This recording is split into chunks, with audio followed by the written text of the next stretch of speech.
This week on 49ers Sac-Hi Sports, we have highlights from many tournament games played during spring break. In baseball, you'll see Wood Creek battle Franklin, Grant meet Yuba City, and the big matchup in the South with Pittman and Turlock. Softball features Sheldon and St. Francis. You'll see two undefeated volleyball teams battle it out with Ripon Christian and Lathrop, plus the story of the softball player from Kimball and her battle with a very serious condition. 49ers Sac-Hi Sports starts right now.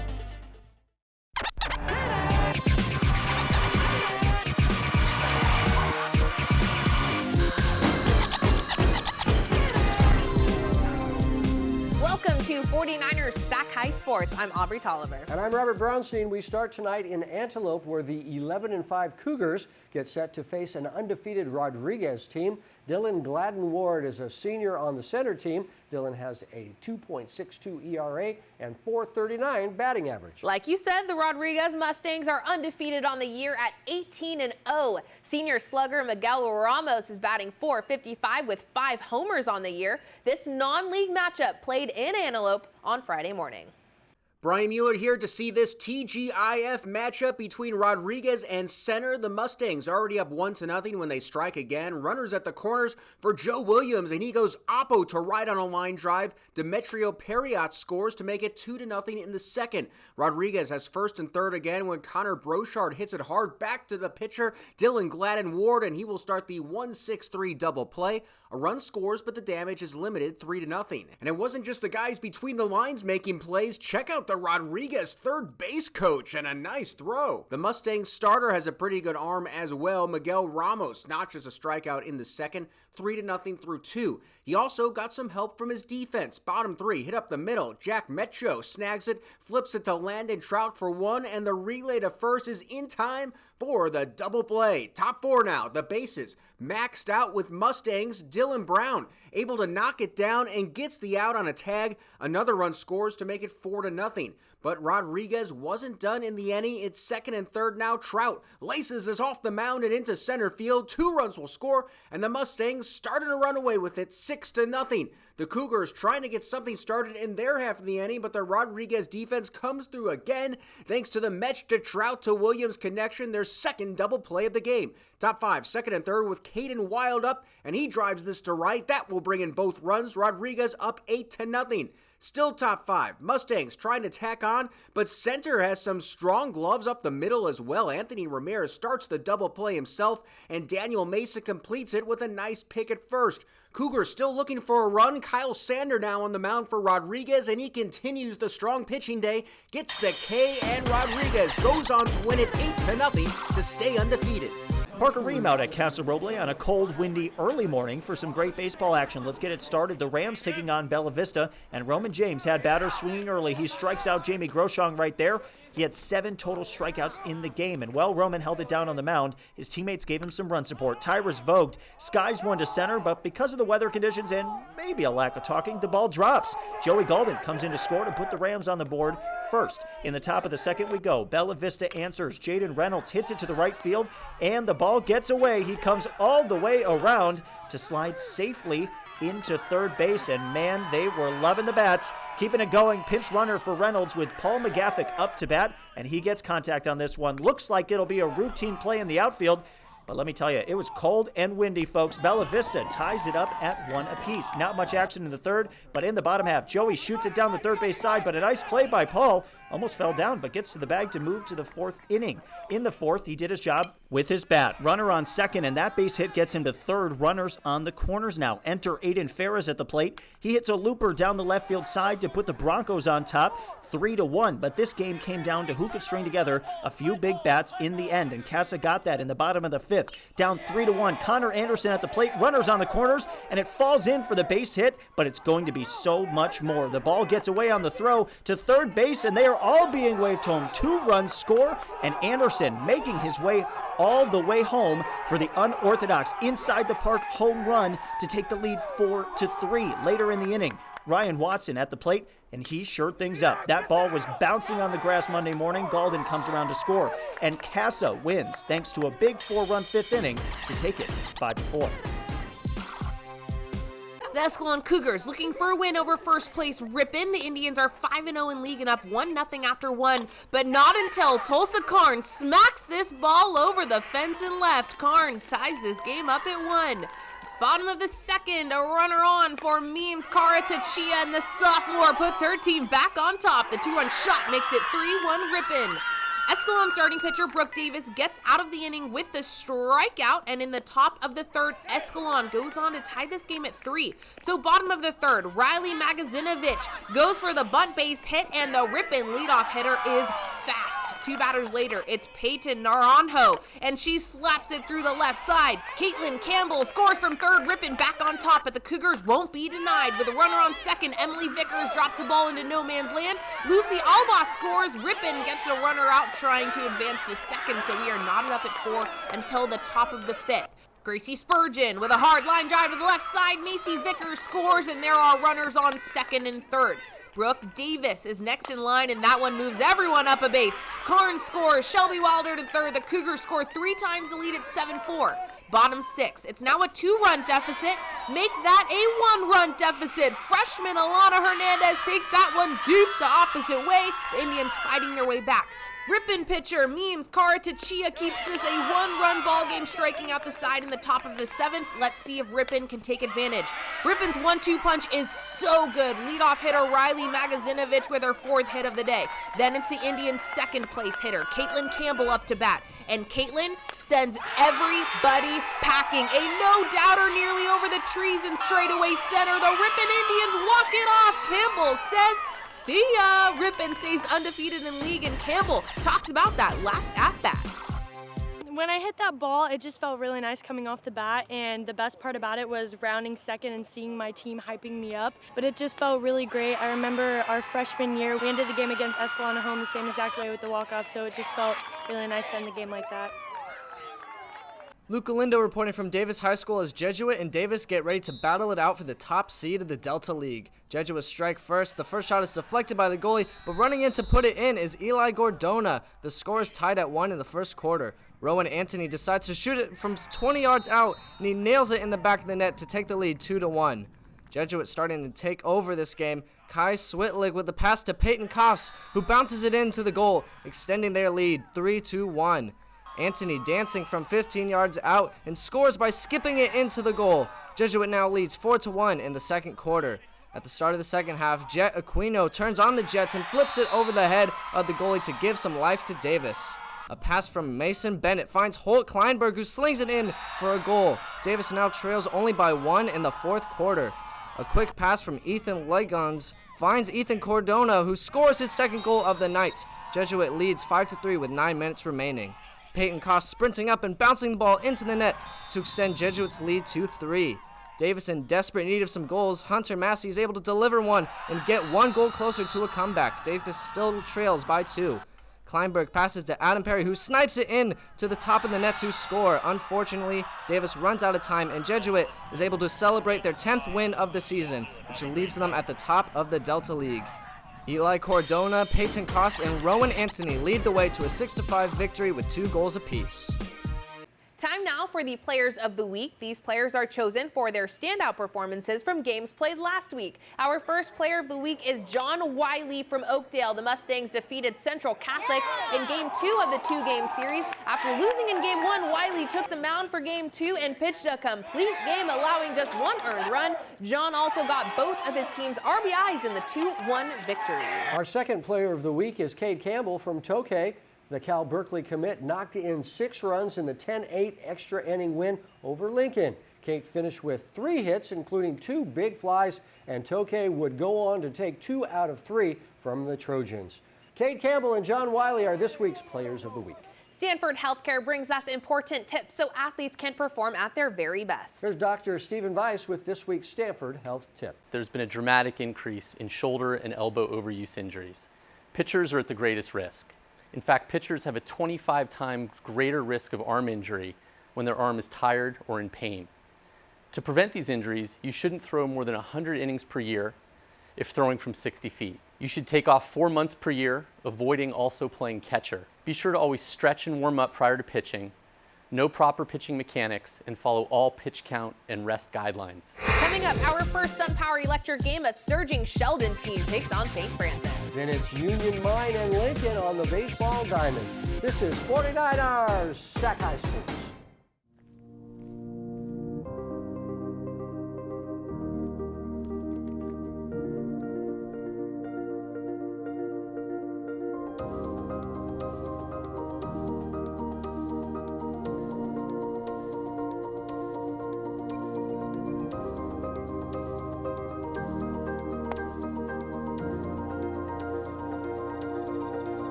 You can't put a price on good sleep, but at Mattress Firm's Unjoke Your Sleep sale, you can get up to 60% off top-selling brands, like Sealy Queen mattresses starting at $279.99.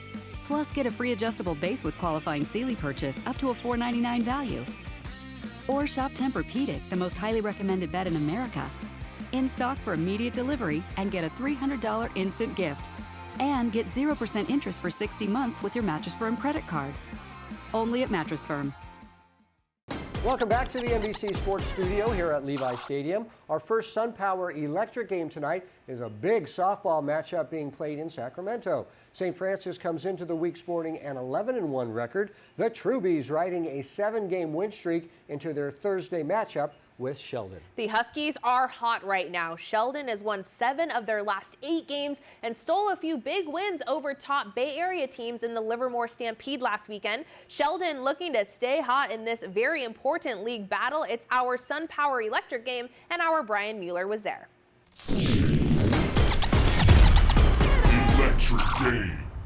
Robert and Aubrey, one of these teams will be in sole possession of the Delta League once the dust has settled in our SunPower Electric game on Tuesday afternoon. Both Sheldon and St. Francis have a lot in common, both with 11 overall victories and 3 league wins. And get this, in league play, the two teams have combined to allow just 3 runs. One of the big reasons why for St. Francis is senior Hope Jenkins, the Shote Otani of the Sac Joaquin section. Not only does she have a minuscule 1.05 ERA, she's batting .528 with 4 homers. As for the Huskies, they have a deep lineup 1 through 9, and the leader of the pack is Reina Zermeno, sporting a .469 average with a team-high 23 hits.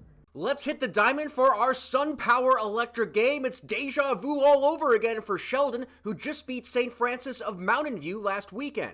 And they get off to a good start against the Troops. It's 1-0 after a Dakota Kennedy home run. Then Sakura Harvell adds to the advantage with an RBI single. 2-0 Huskies. St. Francis answers in the bottom half. Second and third, 2 outs for Alexandra Garcia. Hot shot to short, a play at third, and safe is the call. That makes it 2-1. Top 2, a runner on second for Jazzy Fines, and a smooth stroke produces a base hit to left. Huskies have a 3-1 lead. Later in the inning, it's Kennedy at the plate with a runner on, and it's looking like the Kennedy Space Center with another blast off. Her second of the game puts Sheldon ahead 5-1. Same score, bottom 3, bases loaded for Kayla Garber, and it's an ouchie wowie RBI for Kayla. The Troops down just 3 on the HBP, but Bree Romero would settle down after that, notches the K to cap off a scoreless 4th. The 5th, though, be a different story. Garber up again with a runner on, and she sends it down the right field line, lands just fair. Garcia scores, and it's 5-3. But Sheldon will get some insurance in the 6th, already a run in when Deanna Johnson bloops it to right. That drops. Imani Black slides in with the Huskies' 7th run of the game. Sheldon still looking for more in the inning, but here comes Amy Abweg with a diving catch to end the inning. And there must be something in the air in left, because in the bottom of the 6th, a line shot hit out there, but this time it's the Huskies left fielder doing the honors. Beja Allen with a tremendous catch, and Sheldon goes on to win it 7-3. Here's Kennedy on her team's big day at the plate. The whole lineup, like, everyone has faith in each other. Like, if one person gets out, everyone knows, like, that next person's picking you up. It's really a family type team. Just, getting as many wins in league is kind of our priority right now. We're not worried about after league. We're not worried about before league. It's just right now.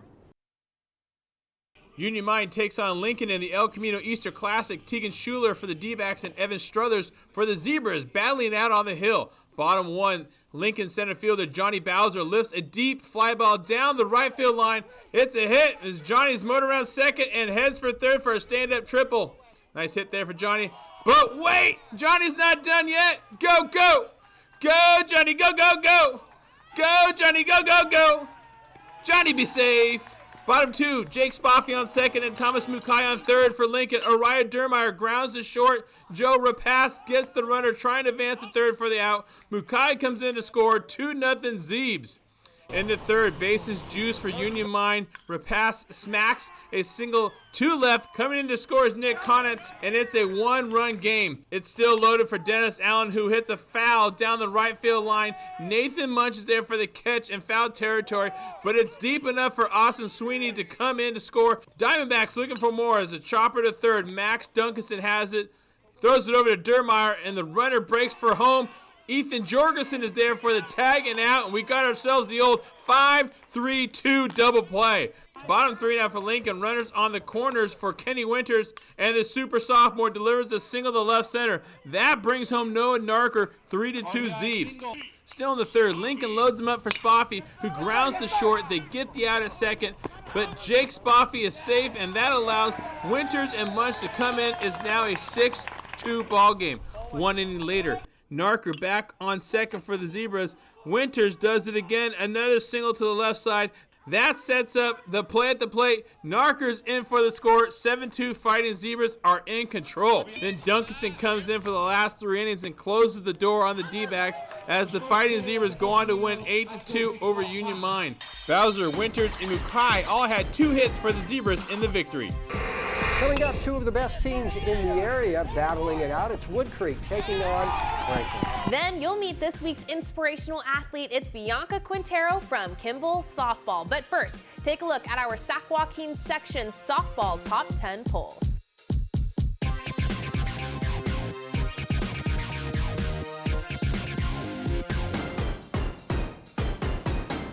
Every day, the sun comes up. And right on cue, the work begins.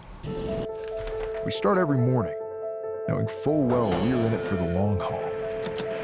Our work is a labor of love. No task too small, no moment uncherished. And although we're not often thanked, we rest knowing that our work is making a brighter future. This is more than milk. Right now, my electrical bill is about $10 a month. This is definitely one of the best investments we did in our house. All over the country, people are taking control over their electric bills by going solar with SunPower. We offer the most efficient, durable panels on the market, so you can see a return on your investment every month. I was paying $220 a month. Now I pay about $22 a month. Right now, 49ers faithful get a $1,000 Visa reward card from SunPower. Go online today. Welcome back to the NBC Sports Studio here at Levi Stadium. We have a big matchup for the championship game of the Boris Classic. The Wood Creek Timberwolves ride a 14-game winning streak coming into the game with Franklin. They are 14-1 on the year. Nevada commit Jake Harvey is batting .569 this season. Yeah, these are 2 really good teams. The Timberwolves faced the Franklin Wildcats in the final game. Franklin beat a very tough Palo Alto team in the first round. Nolan Stevens is a Mississippi State commit and a big part of this talented Franklin team. Wood Creek and Franklin meeting on Wednesday.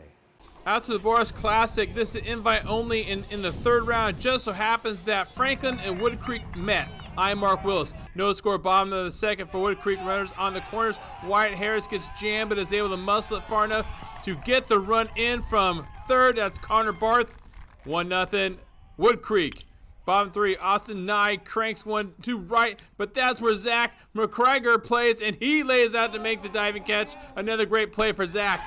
In the 5th inning we go, and Nye was great on the hill for Wood Creek, striking out 8 in 5 innings and only giving up 2 hits. Top of the 6th now, 2 on for Franklin, but relief pitcher Zach Malone is able to get the called third strike, looking, and is able to work his way out of a jam. That got the bats going for Wood Creek. 2 on for Jake Harvey, and he's a bad dude. Smoking this offering to right center gap. That's going to clear the bases at Malone and Dylan Green both come sliding in, and the Timberwolves lead it 3-0. Next batter is Barth, and he unloads on this pitch deep into the Sacramento night. They say the ball started off foul and came back into fair territory thanks to the wind, and well, it never came back. It's a 2-run bomb for the sophomore, and just like that, it's 5-0. Then Riley Tigert comes up and blasts this ball to the wall. One hops it. Ethan Louis motors around the bases, and he's in 6-0 now. That was more than enough for Zach Malone to come in and get the last 6 outs of the game as the Wood Creek Timberwolves defeat Franklin and have bragging rights around the city. Nye pitches great for the T-Wolves, going 5 innings and getting the win. Every week we bring you stories of athletes who inspire us. Softball means the world to Kimball middle infielder Bianca Quintero. So when a life-threatening spinal condition threatened her ability to play, Bianca was forced to take action.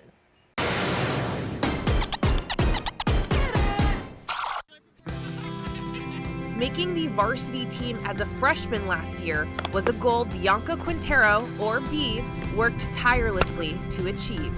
Finding out I made the varsity team, I remember I hugged my mom. I was so excited. I was so happy and excited. Her work ethic is unbelievable. She will do whatever she can to succeed. She's one of the leaders on our team, even as a sophomore. She started taking over that role late last year, even as a freshman. Bianca proved herself to be a hard-working and talented freshman, and as far as any of her teammates and coaches knew, she was completely healthy, exactly how B intended to be seen. I didn't want anyone to know. I just wanted them to know me and for me to play and not have them worry about me. So B, it was like a throbbing pain, hid her pain, and it just went all up my spine. From everyone. Early in the season, I'd walk through the dugout and I'd smell like Ben Gay or Icy Hot, and I would joke around with the kids, whoever's putting that stuff on now, wait till you're my age. And it was not until she had to miss a game, actually, that I knew that she was going to a doctor for her issue. B was diagnosed with scoliosis when she was in the 6th grade. And at the time, doctors believed the curve in her spine could be managed with a back brace. But the curve worsened, and B's pain became unbearable. I started feeling pain constantly every single day with many movements that was regular for me. She went from, let's say, a 30-degree curvature in her back to over 50-degree curvature in her back. In her x-rays, you could see where her spine is actually pushing her organs into her rib cage. You're in danger of literally crushing your organs. It was to the point where we had to have a surgery. Doctors wanted to operate on B last January, right before her freshman tryouts. But B told doctors she had a goal she wanted to achieve first. My back problems were the least of my worries, honestly. I was like, my big focus was trying to make varsity. I mean, that's always been, since elementary, that's like, oh my gosh, I want to make varsity. And there was times where I would tell her, B, it's okay to stop, and she just wouldn't. I love the game too much to stop. 1, 2, 3, Jags! For the while, my back didn't hurt. I was like, okay, I can do this, I can do this. Until at one point I was like, okay, every day practice, that's where it really made my back start to hurt even more. Despite the pain, B batted over 300 last season with 12 RBIs. And when the season ended, she finally got the surgery in June of 2021. It went on without a hitch. That was my biggest worry, was that, am I going to be the same? And she walked out of the hospital nearly 2 inches taller. Before, I wasn't taller than my dad, and coming out, I was like, okay, I'm taller than you now. The doctors gave her a prognosis of 6 months to a year before she would hit the softball field again, and she just worked and did her physical therapy, and she was back out on the field in 3.5 months. Almost a year since her surgery, I don't feel anything now. B has no more trouble with the curve. It's great. I mean, being able to do backhands and dive and not have to worry about, oh my gosh, is this going to hurt me every single time? It was hard because sometimes it's like you could tell she would want to cry when she'd like get home because of how much the pain would hurt. So it was good to see how strong she looked on the field and how much more confident she looked. I'd give it all to her. For someone to fight through what she had and not complain, to be as good as she was, there's nothing I can say. Bianca Quintero refused to let scoliosis keep her from the field, from her goals. She has proven no matter what pitch she's given, B will sit back and take it for a ride.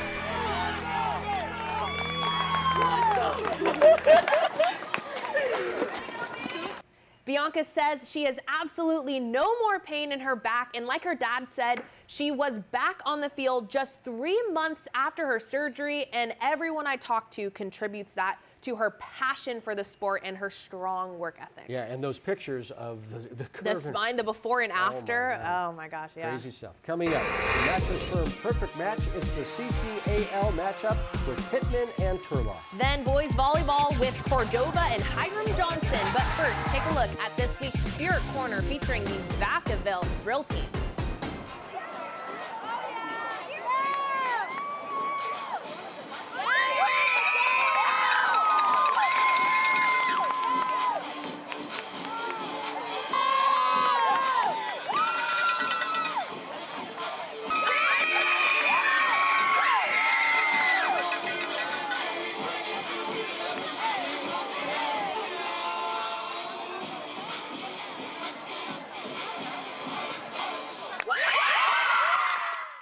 At Tracy Toyota, we're not just devoted to selling cars. We're committed to our community. We're donating $100,000 to help local organizations in Tracy. We call it Champions Thinking Heroes, like empowered men built to win who help provide food and shelter to men in need. We're even donating $50 for every vehicle sold. Shop our great lineup of new Toyotas in person or at tracytoyota.com and get specials like this during the Make It Yours sales event. Tracy Toyota, with you all the way. You can't put a price on good sleep, but at Mattress Firm's Unjoke Your Sleep sale, you can get up to 60% off top-selling brands, like Sealy Queen mattresses starting at $279.99. Plus, get a free adjustable base with qualifying Sealy purchase up to a $499 value.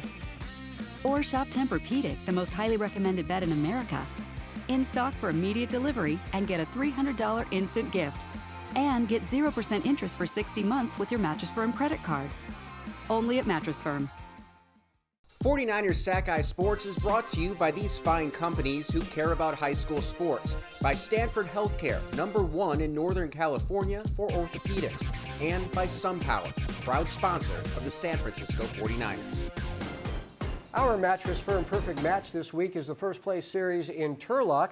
Turlock entering the week 7-2 in CCAL play. Senior slugger Logan Hart batting .375 on the year with 4 home runs. The Bulldogs taking game 1 of the series in walk-off fashion. Yeah, that was Pittman's only second loss of the year. Andrew Ballantyne is batting .474 on the year with 22 RBI. The winner of this series will be the new leader of the CCAL. Each week we scour the section for the perfect match on the field. Just like Mattress Firm wants to find you a mattress, that's your perfect match. Turlock and Pittman is this week's Mattress Firm Perfect Match. Parker Ream reporting in Turlock, but at Pittman High School, the Pittman Pride starting Mateo Garcia on the mound. He ran into some trouble early. In the top of the first, Logan Hart slaps one to center. Good job by Gabe Gutierrez to get underneath it, but the damage is done. Gannon Evans comes in to score. Turlock strikes first, and they weren't done there. Cody Sims at the dish. He hits it out to left center and just enough distance for the sac fly. Smart at bats early for the Bulldogs as Caden Peterson comes home to make it 2-0. 3-0 now, and Dustin Newsom gets the base knock to bring in Griffin Sotomayor, and suddenly it's 4-0 Turlock in the first inning, but Pittman answered in the bottom half. Andrew Ballantyne scoots it up the middle for the RBI single to get the Pride on the board. They'd add another run to cut the deficit to just 2 runs. Pittman, they also bounced back defensively in the third. Runner going for second, and Dominic DeMonte is not going to let that happen. Great throw on to second, and Pittman ends the inning. To the fifth, runner on second and third, and Ballantyne hits a grounder to Gannon. The play is at first, but the run comes in to score, and Pittman only trails by 1. But Boston Souza would not let this one slip away, doing work on the mound. He strikes out Daniel Mazon to end the inning. 4 strikeouts on the day for him. In the top of the 7th we go. 5-3 Turlock now trying to shore things up. Griffin Sotomayor, the base hit up the middle to bring in Logan Hart, and the Bulldogs lead 6-3. So we head to the bottom half. Can Pittman mount a comeback? Not with plays like this. The freshman Josh Ramirez, so nice. You had to see it twice. Wow, what a snag as Turlock takes a pivotal League Series win over Pittman. I caught up with the team that just joined Pittman at the top. Parker Ream here at Pittman High School. There's a new top dog in the CCAL, and it's Turlock. Yes, sir!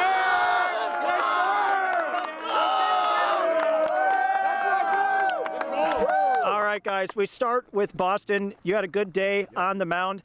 It helps when 4 runs magically appear in the top half of the first. I mean, what was that run support like pretty early on? No, yeah, it definitely changes the momentum of the game. You know, all week we've been struggling offensively, but today we knew what we had to come in and do. We did it. We put up a crooked number in the first, and that definitely helped me on the mound.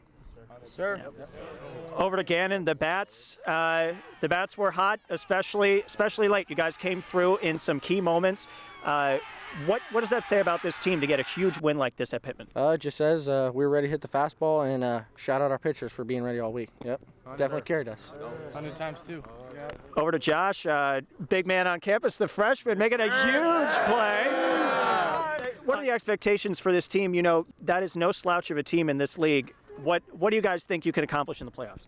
I think we could get first, honestly. Like, we hit the ball, our pitchers do great. Yes, sir. We'll certainly see what happens, but these guys got to take it out for us. Come on.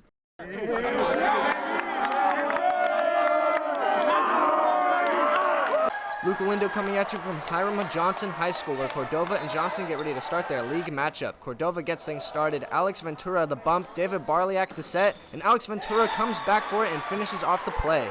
Cordova tries to score again, but Elvis Peng and Jim Fetu team up to get the block and the point. Johnson leads the first set 19-13. Diego DePaz receives it. It gets set up for Darius Thomas, who spikes it down in front of a defender, which earns the point and wins the first set. Ventura receives the ball. Adam Chu sets it, and Simon Larchevek slams the ball into a blocker's arms. The ball ends up on the other side of the net, which means Cordova gets the point.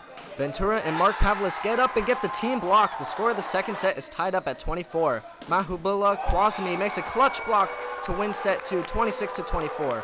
Matthew Nahanthachith bumps it to Devin Vankachan, who sets it to Elvis Peng, who tools it off a blocker to get the point. Sean Mendoza receives a hard spike. Barliak sets it to Ventura, who drops a dime in the back corner to win the set 27-25.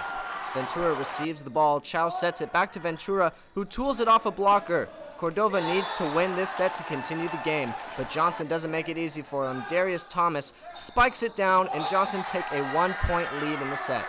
Larchevecki receives the hit. Chow sets it, and Ventura, who has been on fire this game, tools it off a blocker to get the point. But Devin Vankachan closes out this game with the block, which gives Hiram Johnson a 3-1 win over Cordova. Hiram Johnson remains second in the Greater Sacramento League with a 7-1 record. Coming up, 2 undefeated teams meet in volleyball with Lathrop and Ripon Christian. And it's Big Valley Christian and Linden in softball. 49ers Sac-Hi Sports will be back in a moment. Welcome back to 49ers Sac-Hi Sports. Only 2 boys volleyball teams in the entire section remain undefeated heading into the week, and those teams meeting on Tuesday. The 21-0 Lathrop Spartans have not lost a single set this entire season. Christian Green with 237 kills this year. Yeah, and the Spartans set to face Ripon Christian. The Knights are 19-0. Joel Van Groningen is the Knights' kill leader. He has 252 on the year. The battle between 2 undefeated teams being played in Lathrop on Tuesday. The Lathrop student section showing up as the Spartans and Ripon Christian Knights put their undefeated records on the line Tuesday. First set, Preston Vudavart to Joel Van Groningen for the kill. 2011 Knights lead it. Then it's Tori Sumler to Christian Green for the point. Ripon Christian wins set 1 by 8, and that is the first set Lathrop has lost all season. Second set, that Spartan shot is blocked by Sumler. Again, Zudavart to Silas Vanderwood. Count it. Spartans with a 1-point advantage later in the set. Sumler to Armand John for the monster kill. 18-16 Spartans. Justin Hoffman with a backwards dig near the stands to Van Groningen for the kill that grazes the net and falls. Lathrop with a 5-point lead. Sumler to Green, who spikes the ball with authority. The Spartans take set 2 by 7. Tied at a set apiece, the Sumler-Green connection is explosive. 18-11 Lathrop. The Knights fighting. Zudavart to Josiah Reef for the point, but it's the Spartans who go on to take the set. Sumler with a no-look set to Jericho Santillan. Boom! Spartans take set 3, 25-14. They are on fire. But back come the Knights. Ripon Christian up by 1. Hoffman to Van Groningen, who tips it between 2 defenders for the point. Both teams exchanging blows. Sumler to John on that one, tied at 18. But here a set point for the Knights. Zudavart to Reef, and Ripon Christian forces a 5th and final set. This one living up to the hype. The Spartans dominate in the 5th, 13-3. Watch this set from Aaron Obasuyi, and Armand John takes it to the floor. His teammates loving that one. That brings up set point. Sumler and Green deliver the final dagger. The Spartans walk away with their undefeated season still intact, giving Ripon Christian its first loss of the season. The Linden Lions put their undefeated season on the line as they take the field against the 14-2 Big Valley Christian Lions. This game starts off with some great defense. Left fielder Violet Kent uses every inch of her glove to make that catch. And in the bottom of the second, it's BVC's left fielder doing work. Brian McWilliams making a fantastic grab in foul territory. We are scoreless until the third. Emily Avila with a hard ground ball through the right side. Olivia Nelson scores. So does Ava Hernandez. Big Valley takes the 2-0 lead. Then it's Trinity Beers at the plate, and the junior comes up clutch, dropping a ball in front of the left fielder. Avila scores 3-0 BVC. Linden pitcher Jalen Plaster gets out of the inning by way of strikeout. Linden looks to turn things around in the bottom of the inning. Kent at the plate with 2 runners in scoring position, and that ball falls in right. Olivia Nelson scores. A little hesitation from the trail runner, and that gives BVC a chance to throw the runner out at home, and Big Valley does just that. Skipping to the 5th, the score is now 3-2 in the top of the 4th. Cecily Fontana takes that ball for a ride. It's a 2-run homer for the freshman. Sophomore Ava Hernandez putting in work on the rubber as she gets one of her 7 strikeouts there. Heading to the bottom of the 7th, Linden needs at least 4 runs to keep their undefeated season alive. Elena Cox gives her team 2 with that shot down the left field line. 6-4 BVC. 3 batters later, runners on the corners with 2 outs. Plaster with a fly ball to left center, and it falls. That brings around Cox and Kent, and we are tied at 6. Heading into extras. Bottom of the 9th, Kent represents the winning run on second base. And who else than Jalen Plaster to deliver the final blow. Plaster comes through with the game-winning RBI hit after pitching all 9 innings for Linden. The Lions improved to 14-0 on the year. Brian Mueller in a blustery Yuba City Monday morning for the Honkers hosting Grant in the El Camino tournament. Top 1, Maurice Davis is the pace setter for Grant. Wind blowing from left field to right, but he keeps this fair, and the Pacers jump out to a 1-0 lead on the solo shot. But the Honkers holler back in the bottom half of the inning. Peyton Budakaboli singles through the left side. Nathaniel Hurley scores, and we're tied at 1. Second inning now. Davis up again with runners on second and third. Laces a grounder to second, but the throw gets away. 2 runs come home, and the Pacers pounce back on top 3-1.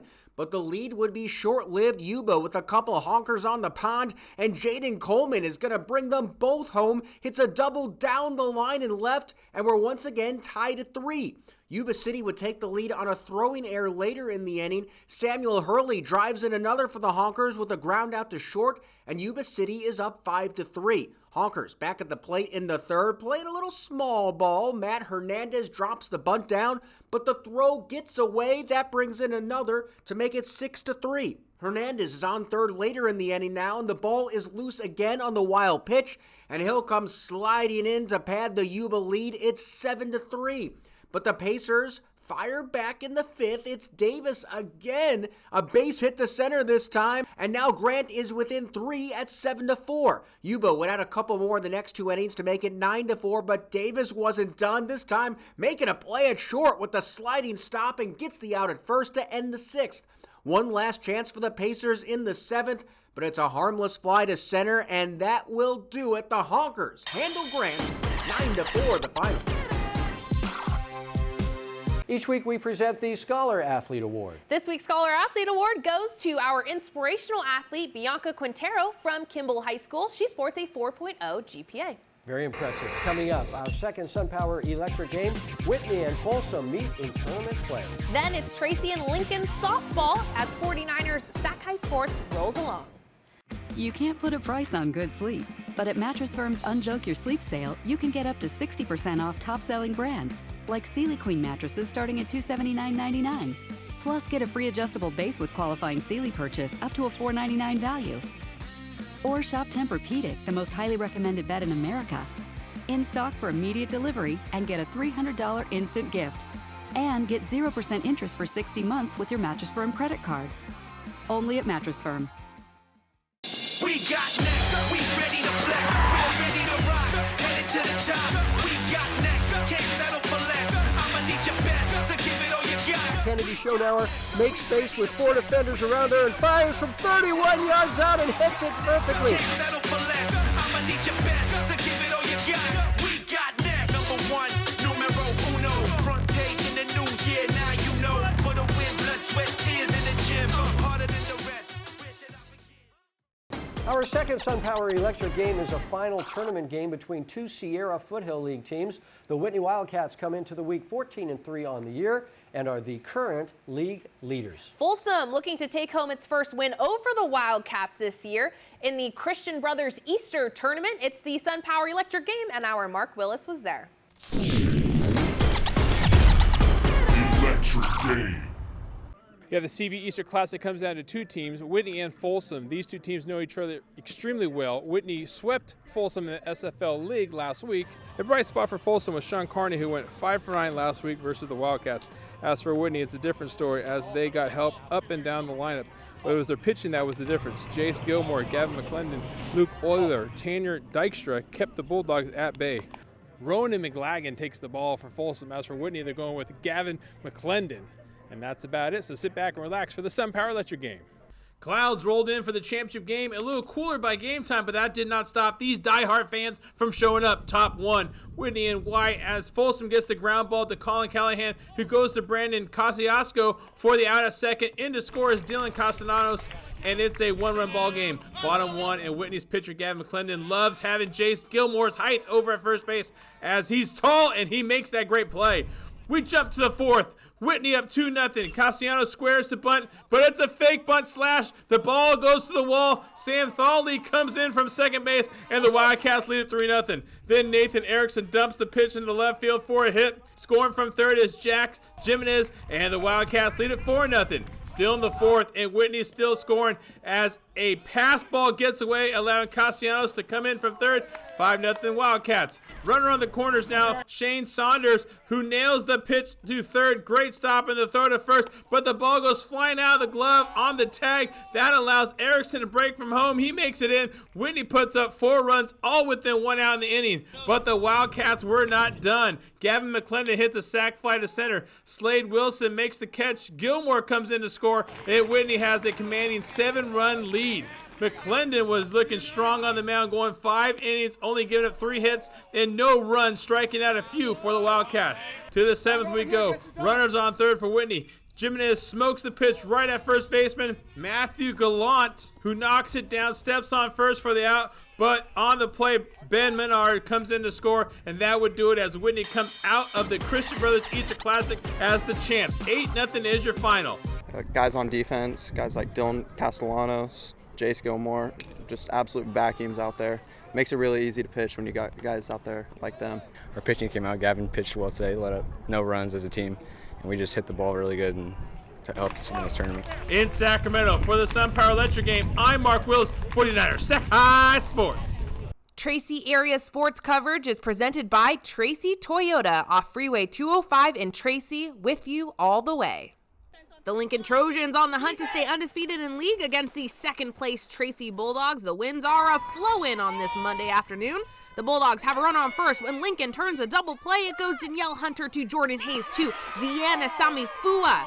So the Trojans threatening now with 2 on in the bottom of the first. Peja Gould is at the plate, and she takes this one for a ride. She gets a low fry from Caitlin Bridgman as Gould rounds second. It's 3-0 Trojans.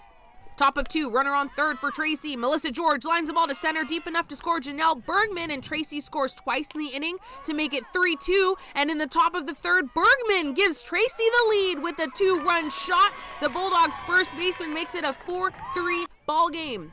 Then it's George saying, hey, give me some of that. That solo shot to center. Tracy goes back-to-back and now up by 2 runs. Trojan starter Danielle Hunter gets out of the inning with the strikeout, and in the top of the 4th, the Trojan ace comes to play. Peja Gould strikes out the side in the 4th, then comes up to the plate in the bottom of the inning. A line drive the opposite way makes its way out of the ballpark. That's home run number 2 for the Tennessee Chattanooga commit. 5-4, Tracy still in control and looking for more, but Jordan Hayes comes up with a fantastic grab down the left field line. That was a nice play. Trojans down by 1. Never mind. Tara Fornaciari erases the Tracy lead with a solo shot. I told you about that wind. Later in the inning, the bases are juiced for Jordan Hayes, and that is a grand slam. Jordan Hayes, the UOP-bound shortstop, busts this game wide open. Lincoln now up 9-5. And here's how Tracy gets out of the inning with a spectacular diving catch from Ava Mendoza. The Bulldogs get one more chance, but Peja Gould closes it out, striking out 11 of the 13 batters she faces. The Trojans improve to 5-0 in league play and remain on top of the Tri-City League. Remember, all of the game footage we shoot is available for purchase on our website. Go to 49ers Sac-Hi Sports.com. We will send you the entire game digitally. Follow us on social media for lots of fun and exciting content. Our Instagram story is a great way to keep updated on scores, news, and so much more.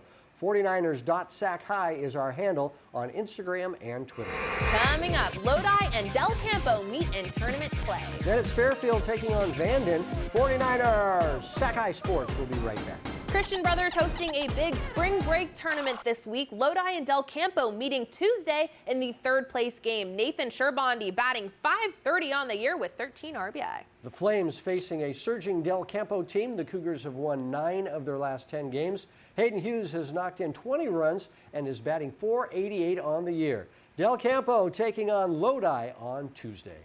Oh, what a difference a day makes. Lodi met Del Campo under sunny skies and no wind or rain to worry about. I'm Mark Willis. Bottom one, Del Campo threatening with Matt Moses on third. A pitch that gets away allows Matt to scamper on home. The head first slide and the Cougars lead at 1-0. But that's all they got as Lodi's Sean Kennedy gets the whiff to end the inning. More Lodi defense at the bottom of the second. Dominic Brasesco fields it over to Dylan Bartlett for one and on to Donovan Thrope at first for the double play. In the fourth, Del Campo cracks the code on Lodi and scratches one across as Logan McCord shoots it up the middle for a hit. Luke McCord comes in to score, and it's 3-0 Cougars lead. To the fifth now, DC sticking to the plan of sending the pitch back up the middle as Jordan Jacobson nails it back up the box. Tyler Moore comes in from second, and it's now a 4-0 Campo lead. But another twin killer for Lodi stops the DC momentum as Nathan Sherbondi to Austin Milays over to Thorpe, and nice pick there, and they get the double play.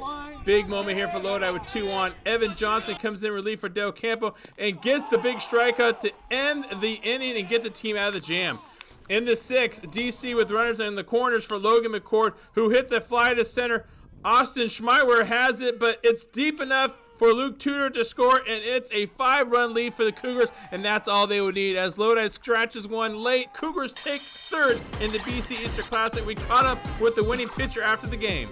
I think the defense did really good, just making plays, taking a deep breath, and just making sure to get the out. And then I think what was working for me was my inside-outside fastball. I was just really painting the corners today. Parker Ream out in Fairfield. Cool moment here. Vanden baseball junior Tristan Castro diagnosed with cancer less than a month ago, throwing out the honorary first pitch. You might see a story on him next week. DJ Anderson on the mound for the Vikings. More on him later. In the first inning, the pickoff attempt from Fairfield is off target, and Daryl Dilworth coming all the way around from first rounds the bases to put Vanden on top 1-0. In the second, Zach O'Reilly trying to breathe some life into the Falcons. He gets a base knock, but DJ shut them down after that, so we head to the bottom half of the second. The Vikings pillaged this inning. Jovan Ochoa gets a hold of this one to bring in Wes Smith off the fence. The wind carrying those hard-hit balls on Tuesday. Then it's Jack Brooks ripping it to first base. Fairfield unable to come up with it, and suddenly it's 3-0. The runs just kept coming. Dilworth at the dish we go, and he drives this one deep to left center all the way to the warning track, and Brooks comes in to score himself to make it a 4-0 lead. Next batter, Jason Olsen, and he hits the base knock to bring in Eric Diaz, and the Vanden lead is pushed to 5, but they weren't done there. Up 7-0 in the second inning we go. Devin Paris at the plate, and he shoots it up the middle for the base hit. Olsen comes on in, and Vanden is on a roll. Not much more you can say about it, but the bats weren't the only ones working on Tuesday. DJ Anderson, told you we'd get back to him. He strikes out Jordan Tucker, one of 11 strikeouts on the day for him. Then, to close it out, bring in Jovan Ochoa once more at the dish, absolutely ripping this one just fair down the third base side, and that brings in Wes Smith to put this one on ice. 2 RBIs for Ochoa. Vanden gets another league win by run rule in 5. Just 3 hits allowed for Anderson. I caught up with him after the win. Team means a lot. even if I don't have a good outing, they're still going to be behind me, supporting me, you know, through everything. Just, everyone has each other's back. It means a lot. Gary Singh reporting here where Jesuit Boys Volleyball will be hosting Pleasant Grove High School. Starting things off with Colin Marks, sent it to John Down, who drills it. 12-9 Jesuit leads. Then win to win to Gabriel Onates, who splits the defense for the kill. 17-13 Jesuit leads. Next, Marks to Downey. That combo's looking lethal. 21-17 Jesuit leads. Nguyen sets it to Nathaniel Switzer, who hits the ball past Ethan Smith. And Marks not able to return it. 24-20 Jesuit leads, but things are getting interesting in here, folks. Marks to Vince Simon, who goes up high for it, but is going to be blocked. However, the ball lands on the bench, which is out of bounds, and Jesuit takes set 1, 25-20. Second set, Jesuit is rolling, and you can tell by the double block from Keegan McManus and Griffin Hurd. 16-12, Jesuit leads. But the Eagles, Tinley flying high for the kill. 22-17, Jesuit leads. Marks with the beautiful set to McManus, who sends it home for the kill. He made it 23-17. Jesuit goes on to take set 2, 25-18. Third set, Nguyen to Christopher Babusa, who hits the ball right through Hurd's arms for the point. 15-10, Pleasant Grove leads. However, Marks sets it to Simon, who slaps the ball over the net for the point. We are all tied up at 15. Marks sets it again, but this time to Josh Turner, who gets it blocked by Lee and Joseph Espy. Eagles thinking comeback. 23-19, Jesuit leads. Moments later, Marks with an amazing no-look set to Turner, who makes it too hot to handle. 24-19, Jesuit leads. More Jesuit, but Adam Mahmoud of the Eagles with the serve. Lorenzo Cressal with the diving dig to Marks, who sets it to Simon for the game-winning kill. 25-21, Jesuit wins the set and takes the match as well, 3-0. Coming up, we'll choose the play of the week. This could be the play of the week, maybe not. But first, take a quick look at our Sac Joaquin section Top 10 Baseball Poll.